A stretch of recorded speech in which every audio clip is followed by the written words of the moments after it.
For today's van life and camping episode, dagdagan pa natin ng adventures, boy first time at Reed Moto Vlog magsasama sa isang episode. So mamaya dito tayo magtitipon-tipon. Sandali, nadala ba yung pamingwit ko? Sa episode 2 makikita niyo kung gaano kami kaswerte pagdating sa fishing. Ano boss, Reed, may huli? Wala. Kuya Reed, itigil mo na yan. Pamulat ka na lang ng shell. Lahat na lang ginawa namin. Steak na lang. Steak na lang tayo. Oo, steak na lang. Pwede nang pagtsagaan yung steak. Oh, basta back to basic tayo, steak. Oh, babe. Ito yung kinalakihan mo. Yan. Sobra ka naman. At marami pa kayong dapat abangan sa episode na to. Enjoy! Ay, nawala yung inihaw ko. Hindi pa luto yan? Hindi pa yan luto? Sa loob ng biyahe. Paano yan? Hindi ako nakahuli dito. Yung pain ko may problema. Bigas sa bawat daan, bawat liko, bawat tanaw. Ang buhay dito, tila wala.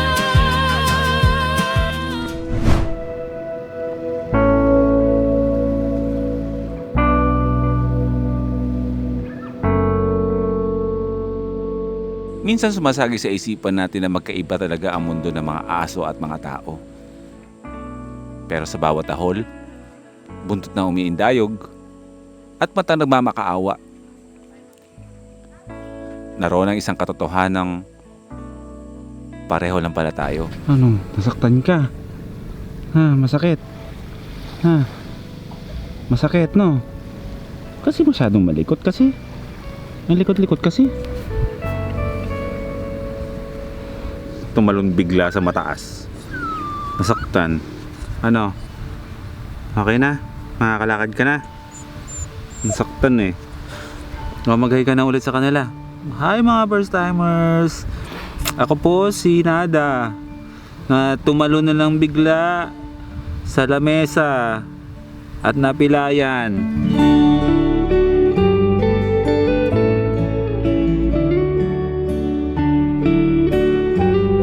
Gaya ng tao, napapagod din sila. Naghihintay ng konting atensyon, ng konting lambing. Okay na po ako. Nasaktan siya eh. Napakaganda. At minsan, ganun din tayo. Pagod at walang masabihan. Naghahanap ng makakaintindi. Akala ko kanina si Nada mawawala na sa atin kasi nga hinanap na siya ng totoong nagmamay-ari sa kanya. Ang kwento kasi talaga ni Nada, ano siya, aso siya ng kapitbahay. Hindi naman siya kapitbahay, yung parang aso siya ng isang kagawad dito sa loob ng sitio.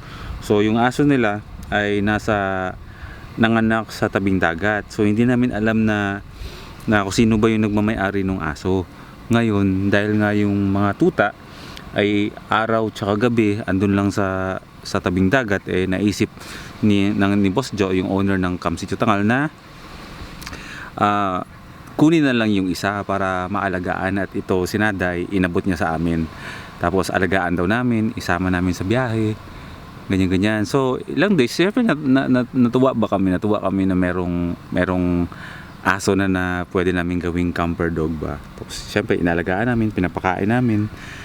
Kumbaga tinatrato ba namin ng maayos, parang baby girl ba kasi babae ito. Tapos kanina pinasundo yung aso, pinapakuha ni kagawad. So syempre dahil ilang araw na natin kasama si Nada, syempre nalungkot ako kasi ako yung kinausap ng kukuha. Hindi ko binigay. Kasi sabi ko, aalagaan na lang po namin kako yung tuta. O sabi kay kagawad na wag siyang mag-alala kasi nga maaalagaan namin yung aso, kasi nga siguro baka ipamigay din siya sa iba kasi yung mga kapatid nito pinamigay na sa iba.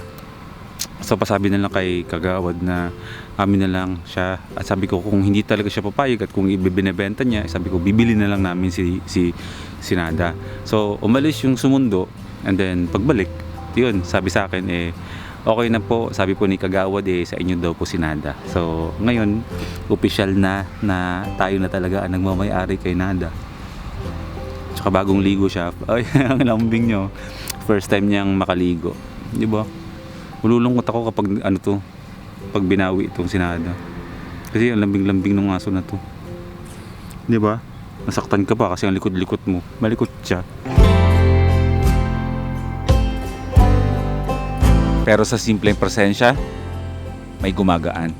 Dahil pareho natin nararamdaman ng saya, lungkot, pagod, at pagmamahal. Uuwi na tayo. Wala na siya sa mood. Kaya siguro magkaibigan ng aso at tao. Hindi dahil sa mabait sila ha, kundi dahil hindi nila kinakalimutang maging totoo. Masyado kasi magigalig eh.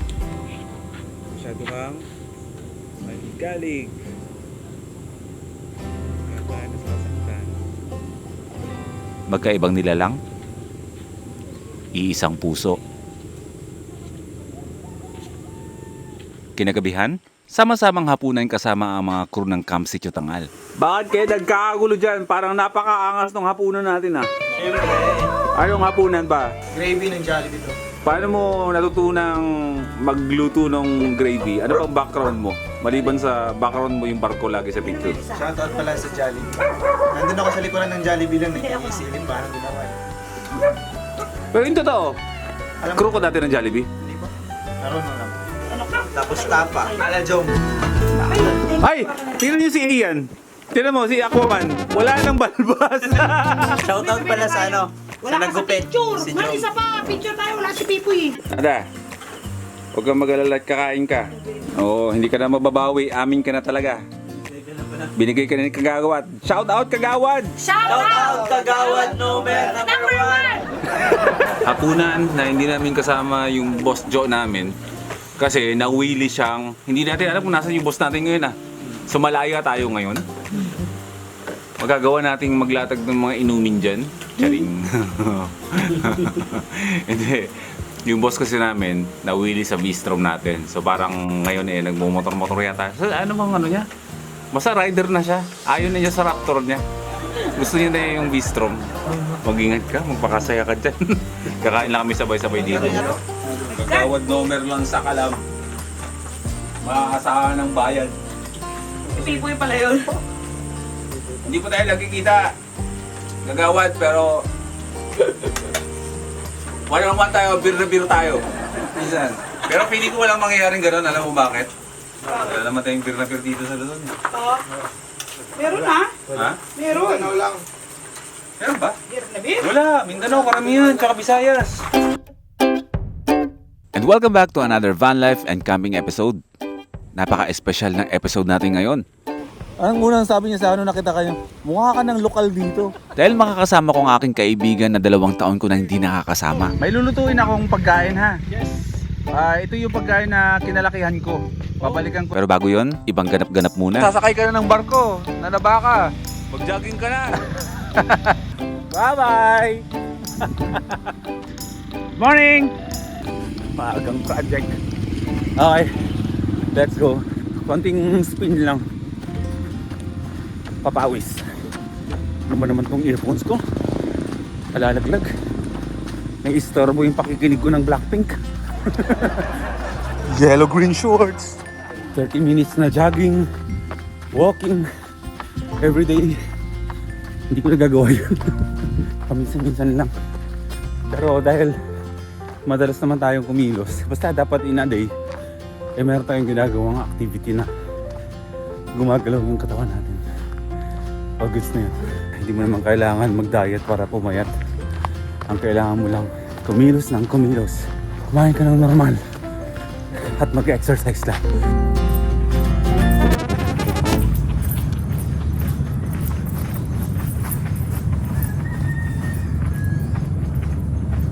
Kasabay ah. Pwede doon ka. Huwag mo ako sasabayin dito, doon ka. Ayaw. Baladan. Hindi lang dapat isipan natin ng healthy, dapat pati katawan din.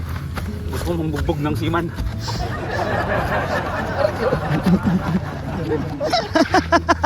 Backseater na pala to, di na vlogger oh. Okay?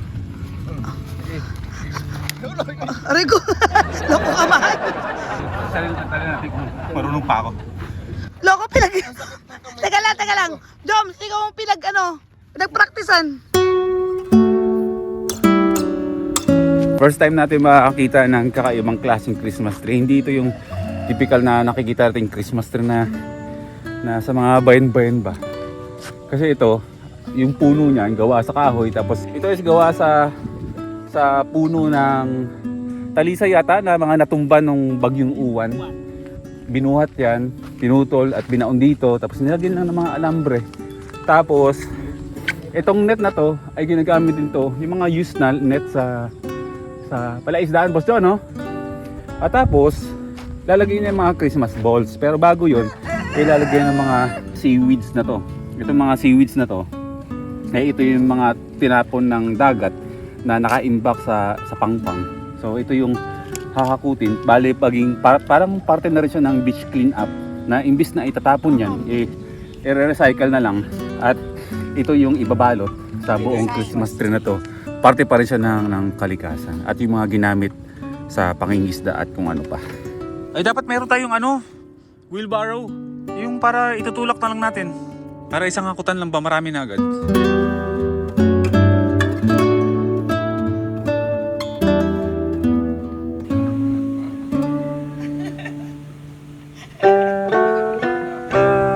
Ang naligpit na higaan ng hudyat para harapin ang panibagong araw.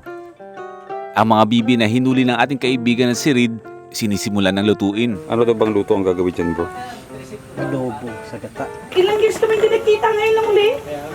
Vlog ba yan? Tama-tama para may video. Ano ba nangyayari dito? Yung 4 letters lang kasi na hinihingi ko par, worth 550k naman yon. SIGE lang yon. Tapos syempre mag-e-effort pa ako. Punta pa ako doon, tatawag ko pa kay mami. Syempre tatawag ko, paparedy ko na. Yung process nun, mga 1 linggo, syempre para mabuo yung 550. Pero sa isang salita lang. Sige. Oh, papayag ka na. Hindi. Hindi, pag-uusapan pa Hours yan. later. Usapang to usapang motor to. Kahit na 2 taon na ang lumipas, si Prish at si Reed, ganun pa rin. Malakas pa rin mag-asaran. Baka hindi po yung bahay yung binebenta namin. At habang nagkakatawaran, ang camper dog natin na Senada, meron namang ibang pinagkakaabalahan. Anong kinakain mo? Na naman. Kaya mga first timers magtatanghalian. At yung aso ko dito ay nanananghalian na naman kung ano mga kinakain niya na napupulot dyan sa mga sa kubuhangin. Okay, sa pagpapatuloy ng kwento natin, di ba naalala niyo dati? Last vlog ko ba yata yun? Na sinabi ko meron tayong inantay na kaibigan. Andito na siya. Boss Reed! Boss Reed! Calling the king of moto camping.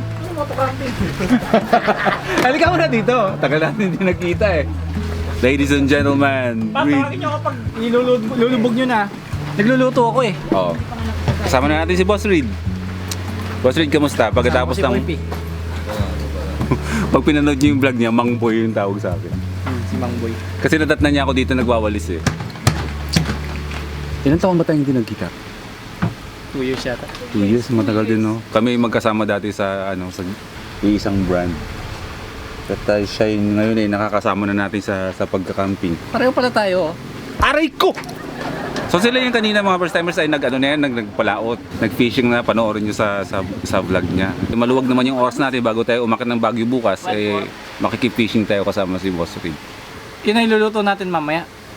Pag wala, steak na lang. Steak na lang tayo. Oo, steak na lang. Pwede nang pagtsagaan yung steak. Oh, basta back to basic tayo, steak. Oh, beef. Kaibigan kong napakabilis magpatakbo ng big bike. Ngayon, nag-iiba na ang mundo. Ay, tanyo ka. Yung isda ako magpiprito. Hindi pa mainit. Malambot ko yung baboy mo?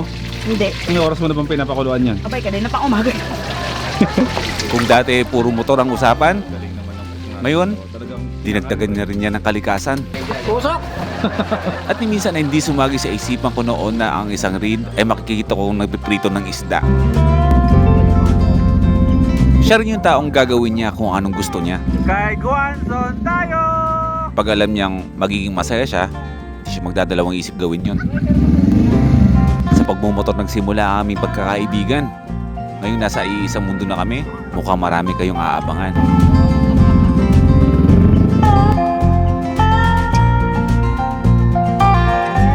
maaga pa lang kanina, iniisip ko na gusto kong ipagluto ang ating kaibigan. Actually, ngayon pa lang siya natututong magluto. Ano luto sa steak? Ihaw-ihaw lang. Grill. Grill, tapos... Pati yung bawang i-grill din. Oo, May gaganon. hiwalay yun, nakahiwalay. Hindi pagsamahin. Tapos, may asparagus. Wala nang tayong choice eh. Asparagus na lang. Kaso walang asparagus dito, kangkong na lang. Hindi, mamaya mag-ihaw-ihaw tayo dun. Pwede ba dun mag-ano mamaya? Sa spot. Sinigang na baboy. At isang masarap na salo-salo ang nangyari sa pagsalubong sa ating kaibigan. Ito yung hinuling pato ni Boss Reed. Inadobo na. Naging ulam. Kung dati, nakakasabay natin siya sa mga mamahaling restaurant. Enjoy, bro. Ngayon naman, sa ilalim ng mangga.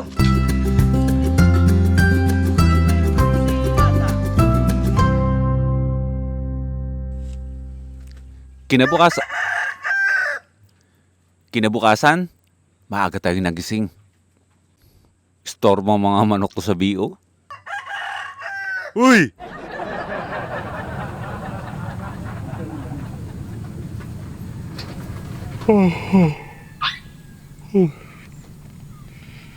Nada.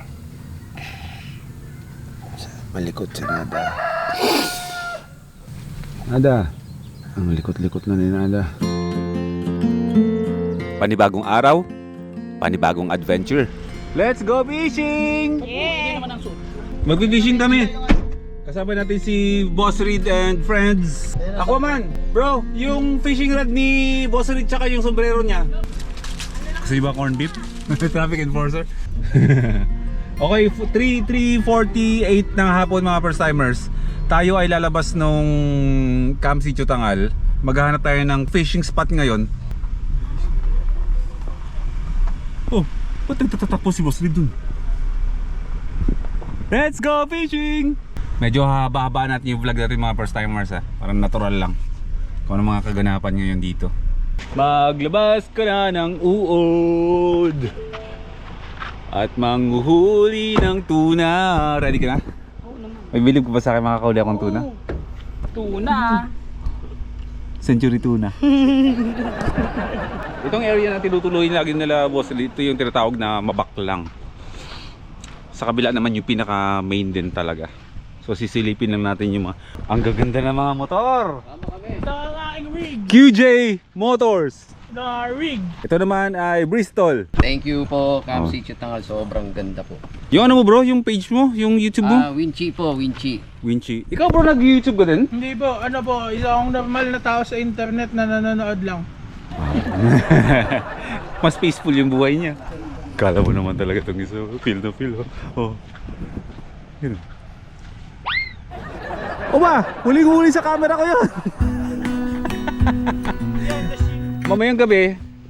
Okay ba? Sabi ni Boss Joe, dito tayo mag-dinner mamaya? Magluto-luto? Oo naman. O sige. So dito tayo mamayang gabi mag-dinner. Ito yung spot ni Boss Reed. So mamaya dito tayo magtitipon-tipon. Sandali. Nadala ba yung pamingwit ko? Meron nandun. Pati yung sombrero mo. Yung 360 Andyan din. Yung 480. O siya, tara. Ito na ka? Sige, kasarap. Boss Reed, Raptor mo yata to eh. Hindi, grill yung akin. Eto, tignan mo. Mayroon ka ditong ano eh. Asan? Oh, Ayaw nga na may kitchen. andito oh. Makagamit nga, kuha nga ang isa. Sakit. O siya. Off to the fishing spot Seatbelt, baka matanggalan ng lisensya. with Boss Reed. Seatbelt. Lahat walang gusto magstay sa camp spot. Gusto ng adventures. Kaya gawin na natin to. Palaisdaan o. Fish pan yan. Hindi ako nakahuli dito. Yung kain ko may problema. Pag hindi mo talaga sasakyan, kakainin ka talaga eh. Okay. Alright, sige. Yung pinuntahan natin, first time natin tong pupuntahan. Grabe yung pormahan ko na parang maniningil eh, no? Parang papa-ending ba? Ganyan. Actually, hindi ko alam kung anong parte ng ano to eh. ng Palawig, pero sa mga Sambalenyo, ayan, The Ilog Point Beach Resort. Dito tayo sa kumbaga property nung mga lokal. Permitted tayo na pumasok dito at mag-fishing. Iniwanan nila ako. Alam niyo yung pakiramdam ng ganitong lugar? Yung vibe nung lugar, parang dating liwa. Parang liw-liwa siya dati. Bro, parang liw-liwa dati. Dati, nung hindi pa siya pinupuntahan ng mga party people. Napakaganda. My God, grabe, napakaganda dito. Yung area dito, pwedeng gawing campsite, no? May doon!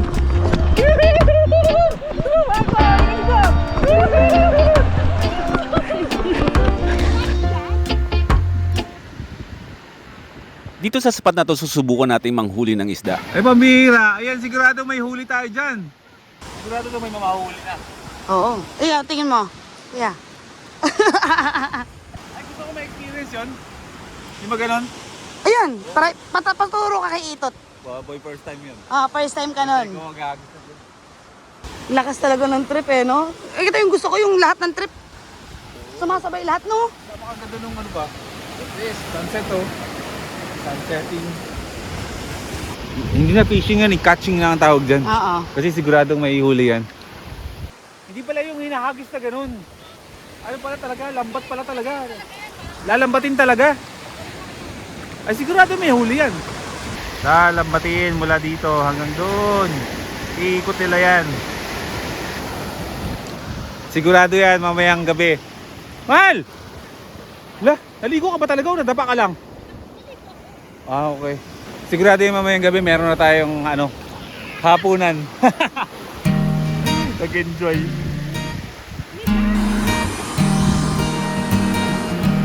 Masarap talaga sa pakiramdam na gawin yung mga bagay na una mo palang gagawin. Tulad na lang nung panlalambat na ganito. Naka-letter U yung natin, yung mismong net. Kung may isda man, parang pasok siya dun sa letter U na net, tapos punta dito. So titignan natin kung may nahuli. Meron dalawa. Ano yan, bangus? Ano yan, baby bangus? Malakito. Wow! Ay, putata, ayoko niyan. Ayun, meron isa, bangus.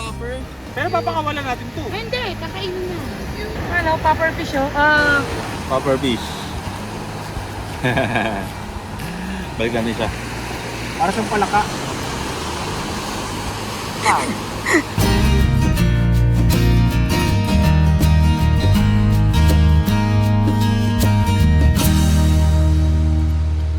Ano, Boss Reed, may huli? Wala. Ano sabi niya? Huwag mo muna daw, ito na yung fishing mo. Inaasar ni Precious si Reed. Yung fishing career, huwag na ituloy. Camping na lang, luto-luto. Wala kaming mahuli. Pero kaya yung mga naglalambat dyan, pumupunta na sila sa malalim ba para siguradong may maiuwi kami. Kahit ipaksiw na lang mamayang gabi. Pwede na yan. Pero kung wala naman talaga, mag-steak tayo mamayang gabi. Simpleng pagkain lang. Grabe yung kulay ko mga first timers. Alam niyo unang sabi sa akin, unang bati sa akin ni Boss Reed nung nagkita kami ulit after 2 years. Naalala mo, Boss Reed, ang sinabi mo kanina? Kahapon nung nagkita tayo? Maliban sa, di si Mang Boy. Anong unang sabi niya sa akin nung nakita kayo? Mukha ka ng lokal dito. Yung kulay ko kasi mukha na akong surfer ba? Pero hindi naman ako surfer. Kaya naman akong alam sa mga bagay. Ayun na sila. Go surf, 99 lang ah. Ang mag-internet sa tabing dagat. Pero yung kulay ko, Diyos ko. Sambalen yung lokal. At kahit na nagbigay na tayo ng mahabang oras at pasensya pakahuli lang, wala talaga. Grabe, kawawa yung isda sa inyo, Sal. Di ba yung pusit, ha? Para kunwari may huli tayo. Tama, lumipat pa yan, eh. Ay, grabe. Dapat may audio sa likod. Oh, naroon. Yan ang pwede mo na, boss. At dahil wala naman talagang huli, ay manghuli na lang tayo sa palengke.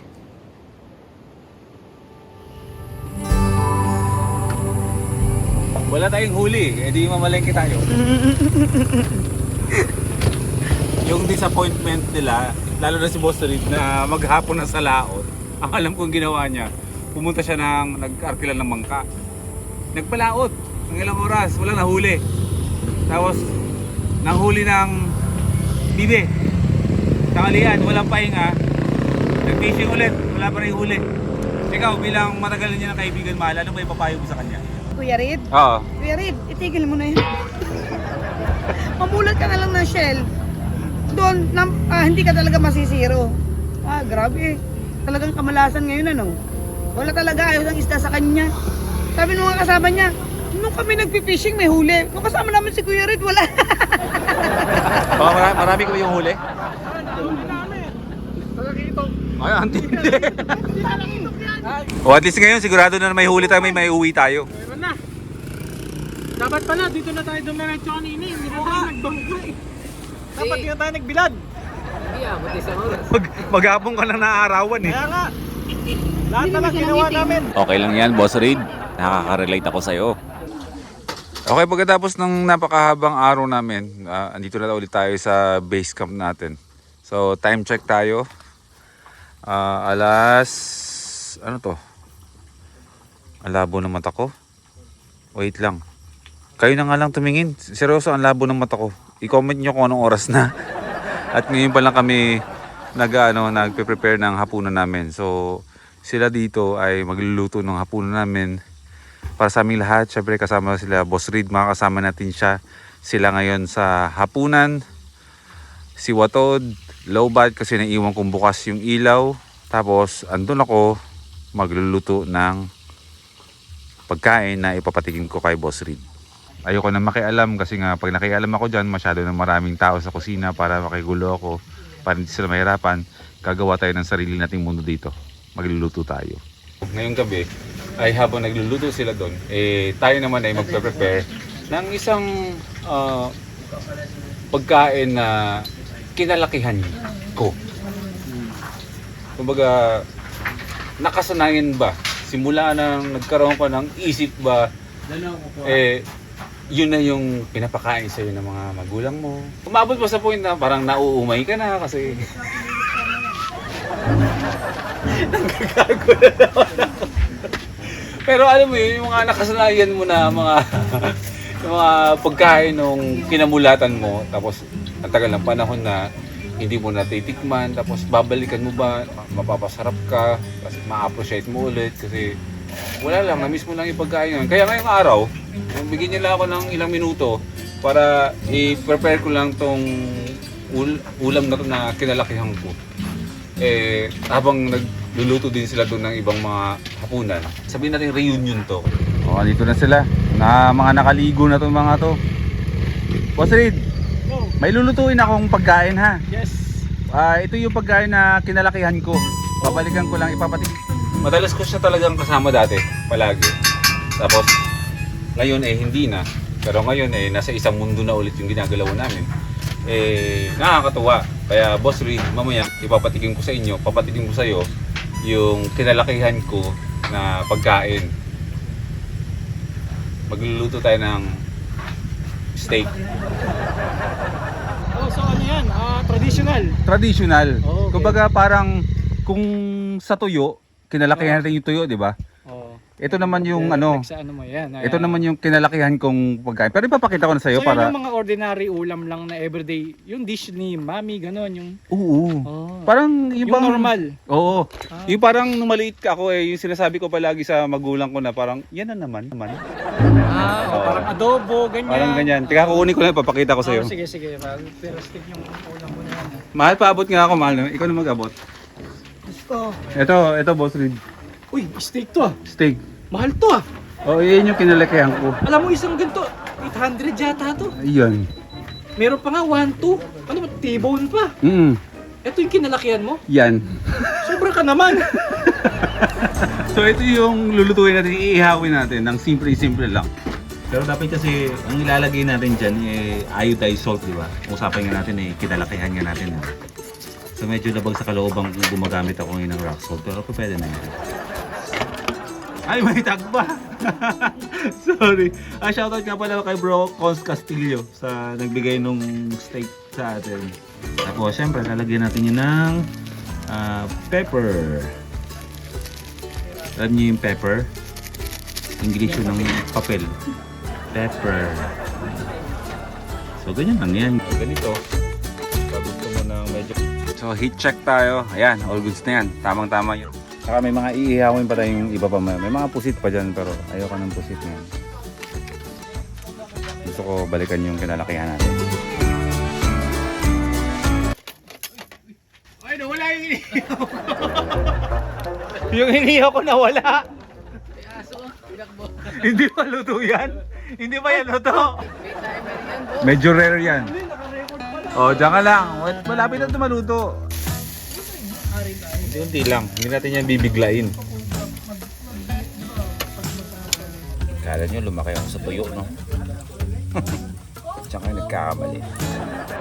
Syempre hindi natin i-overcook ang ating steak para mas malinamnam.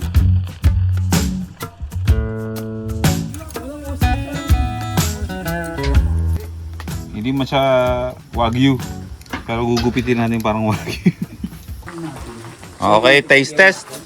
O, Boss Joy, ikaw muna.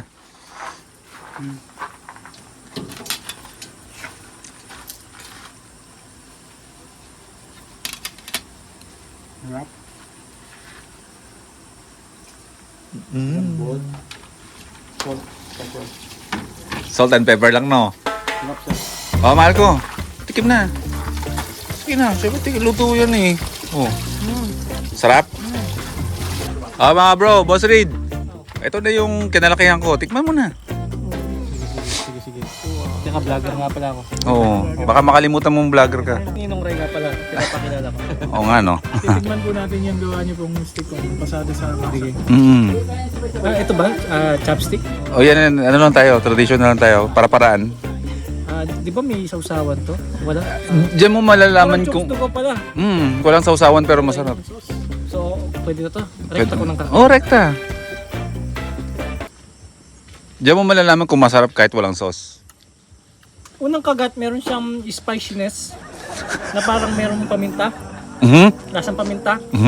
Pangalawang kagat, parang yusipot, pero nung napunta na ako sa gitna, sumabaw, pre. Kumatas. Oh, Sumabaw. sumabaw. Sumabaw. Oo, dagdagan mo pa. Tapos, Yung taba-taba. yung taba naman, Collagen yan. Pampa. Pampa. bata. Si... Maalat-alat. Una pa lang. Lasang mayonnaise. Malinamnam. Masarap siya. Tapos makunat-kunat kahit taba siya. Binder, dandat.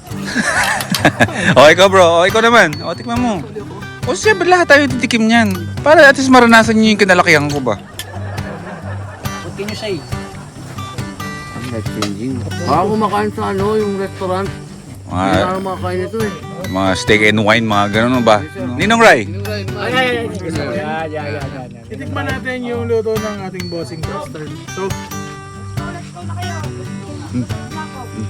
Pangalan mo. sarap. Sarap, boss. Salid. Ako man, tikim. Ganito pala ito ulam. Pinalaki kami ng magulang namin ganyan yung ano, kain namin. Sarap naman ito. Pwede mo kakuha pa ng isa. Sige, kuha pa May isa. taba.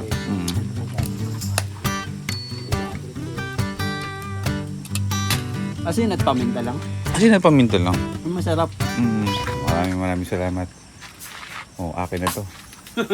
Minsan lang ako makatikim na to. 3 araw at 2 gabi na isi-celebrate namin ang muli naming pagkikita. Para tayong buffet. Diba? Kanya-kanyang Kamsitchut ka nga. Happy Fiesta.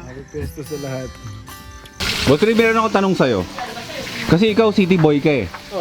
Ano ang nagustuhan mo sa ganitong klaseng lifestyle? Yung nagka-camping, yung parang nararamdaman. Kunwari itong kubo na to. Iba to sa mundo mo dati, yung mundo natin eh. Hindi tayo exposed sa ganito eh. Anong nagustuhan mo ngayong nasa camping ka? Hindi kasi pag nagra-ride kasi may destination naman talaga. Ngayon, ang madalas na ginagawa namin, magbe-breakfast ride lang and then uuwi na. Ang gusto namin, pag pumunta sa isang lugar, sulitin namin. paano mo siya masusulit? Di kampingan mo. Kumbaga sabi nga ni Gioong, para ma-appreciate mo, tambayan mo. Hindi naman pwedeng tambay lang. Gusto ko, tulugan mo. Tulugan mo. Para mas makita mo yung ganda ng lugar. Tsaka mas ma-absorb mo. Kung Mas ramdam, no? Oo, mas ramdam mo. Kaya nga tayo nagmumotor para mas langhap mo lahat. Yeah. Ang hirap, dama mo rin.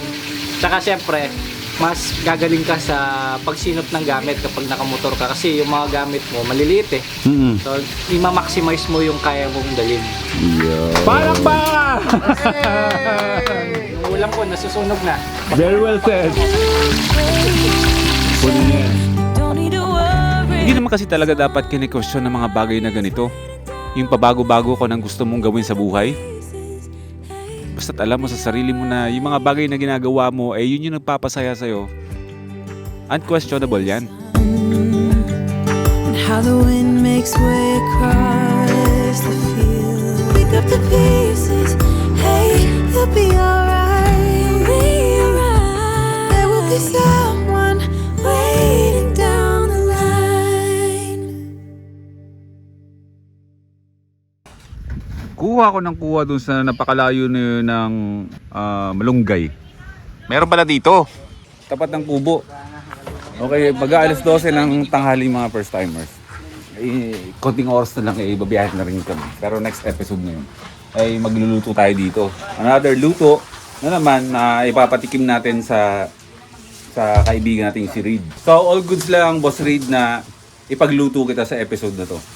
Kasi sa susunod, yung luto mo naman ang titikman mo pagbalik mo dito. So magluluto kami ngayon ng shells. Ito madalas na namin itong kinakain dito. Ginisa with malunggay, luya, dahon ng sibuyas, bawang, at mismong sibuyas. Tsaka malunggay. Ang tubig para maraming sabaw. Regalo mo yan? Gift mo yan sa idol mo? Boss Jo? Kung sir, may kinalakihan kang pagkain. Ako, ito ang kinalakihan. Baka hindi ko makain si Boss Rin ito eh. Sugpo.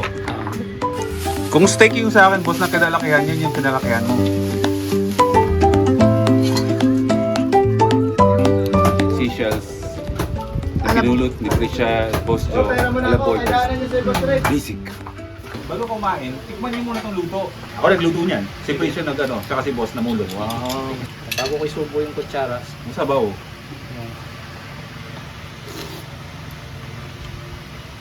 Okay. Lasa ng normal na tahong. Oh.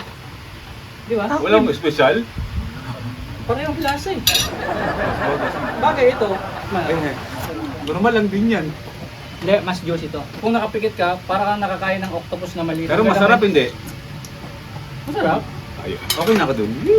Kumain na kayo dyan. Pasado. Sa loob ng biyahe. Bye Boss Jo! See you in few days! Kasama natin si Boss Reed. Tayo ngayon ang may pupuntahang destinasyon dahil pupunta tayo ng Baguio. Bye bye! Ingat-ingat! Alright! Parang ang Google.